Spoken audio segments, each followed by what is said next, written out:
இந்த வருடத்தோடு இயேசுக்கு சித்தனா வாழ்க்கைக்கு முற்றுப்புள்ளி. ரகபோ தொடங்கிவிட்டது. ஆமென். இயேசுக்கு சித்தனா என்ன தெரியுமா? கஷ்டப்பட்டு பலனை பார்க்கலான்னு இருக்கும் போது சத்துரு வந்து மூடி போட்டுருவான். இப்படி ஒவ்வொரு வருடமும் பிரயாசப்பட்டு பலனை மட்டும் பார்க்கல. அந்த இயேசுக்கு முற்றுப்புள்ளி, சித்தனாவுக்கு முற்றுப்புள்ளி. ரகபோத் தொடங்கிவிட்டது விசுவாசத்தோடு. ஆமென். 1 சாமுவேல் 9வது அதிகாரம் 6வது வசனம். அதற்கு அவன், இதோ இந்த பட்டணத்திலே தேவனுடைய மனுஷன் ஒருவர் இருக்கிறார். அவர் பெரியவர். அவர் சொல்லுகிறதெல்லாம் தப்பாமல் நடக்கும். அங்கே போவோம். ஒருவேளை அவர் நாம் போக வேண்டிய நம்முடைய வழியை நமக்கு தெரிவிப்பா. நம் கர்த்தர் நாம் போக வேண்டிய நம்முடைய வழியை நமக்கு தெரிவிப்பா.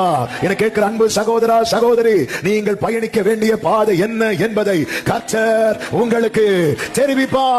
பாத்தீங்கன்னா ரொம்ப ஹார்ட் ஒர்க் பண்ணது போல இருக்கும். பண்ணது போல இல்ல, அவங்க உண்மையில என்ன பண்றாங்க? ஆனா என்ன பிரயாசம், என்ன பலன் அப்படின்னு பார்த்தா காணவில்லை, காணவில்லை, காணவில்லை.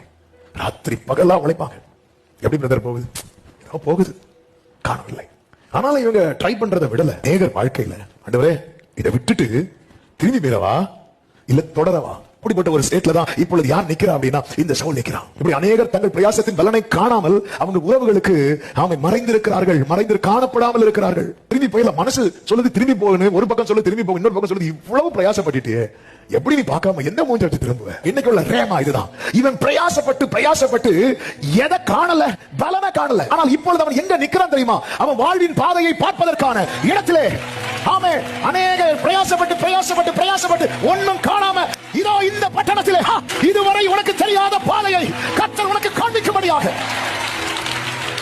ஜீசஸ் சத்தமா